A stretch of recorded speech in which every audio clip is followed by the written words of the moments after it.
दिल्ली को सुषमा स्वराज, शीला दीक्षित और आतिशी के बाद मिल गई चौथी महिला सीएम रेखा गुप्ता। रेखा गुप्ता का जन्म 1974 में हरियाणा के जिंद जिले के जुलाना उपमंडल के नंदगढ़ गांव में हुआ था।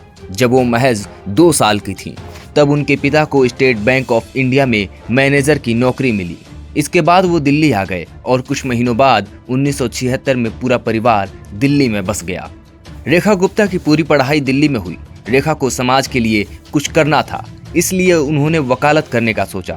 उन्होंने दिल्ली विश्वविद्यालय से LLB की। इस दौरान उन्होंने पढ़ाई के साथ साथ राजनीति में भी कदम रखा और दिल्ली विश्वविद्यालय में सक्रिय हो गईं। वह छात्रों के हक के लिए आवाज उठाने लगी और धीरे धीरे पूरे विश्वविद्यालय में अपनी पहचान बना ली। उनकी लोकप्रियता बढ़ी और फिर उन्हें दिल्ली विश्वविद्यालय छात्र संघ का अध्यक्ष बना दिया गया। एक महिला होने के नाते रेखा न केवल महिलाओं की बल्कि पुरुषों की समस्याओं को भी सुनती थी और समाधान निकालती थी। अपनी कड़ी मेहनत और संघर्ष के कारण वो बीजेपी के करीब आती गईं और 2003-04 में उन्हें भाजपा युवा मोर्चा दिल्ली राज्य की सचिव बना दिया गया। बाद में 2004-06 तक उन्हें राष्ट्रीय सचिव का पद दिया गया। पार्टी में उनकी भूमिका मजबूत होती गई और जनता का भी भरोसा उन पर बढ़ता गया। इसी वजह से 2007 में वो उत्तरी पीतमपुरा वार्ड 54 से पार्षद चुनी गई।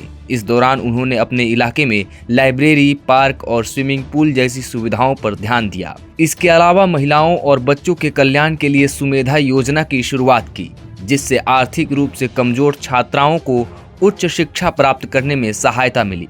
महिला कल्याण और बाल विकास समिति की अध्यक्ष के रूप में उन्होंने महिलाओं के सशक्तिकरण के लिए अभियानों का नेतृत्व किया। रेखा गुप्ता लगातार भाजपा से जुड़ी रहीं और पार्टी के लिए सक्रिय रूप से कार्य करती रहीं। दिल्ली में चाहे कांग्रेस की सरकार रही हो या आम आदमी पार्टी की, वो बीजेपी के साथ रहकर जनता के बीच सक्रिय बनी रहीं। 2015 में उन्होंने भाजपा के टिकट पर शालीमार बाग से चुनाव लड़ा, लेकिन आम आदमी पार्टी की वंदना कुमारी से हार गई।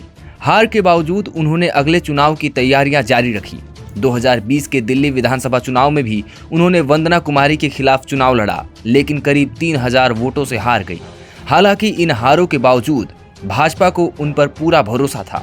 2022 में उन्होंने दिल्ली के नगर निगम के मेयर पद के लिए भाजपा के टिकट पर चुनाव लड़ा, लेकिन जीत हासिल नहीं कर सकी।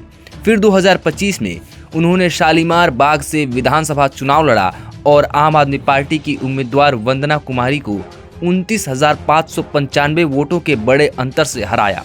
रेखा गुप्ता को कुल 68,200 वोट मिले, जबकि वंदना कुमारी को 38,605 वोट मिले।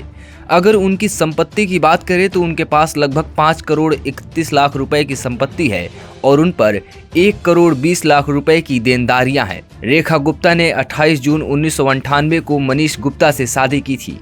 उनके 2 बच्चे हैं, बेटा निकुंज गुप्ता और बेटी हर्षिता गुप्ता। हाल ही में रेखा गुप्ता का नाम दिल्ली के मुख्यमंत्री पद के लिए प्रमुखता से सामने आया। दरअसल राष्ट्रीय स्वयंसेवक संघ ने उनके नाम का प्रस्ताव रखा है, जिसे भाजपा ने स्वीकार कर लिया है और आखिरकार रेखा गुप्ता को दिल्ली का सीएम बना ही दिया।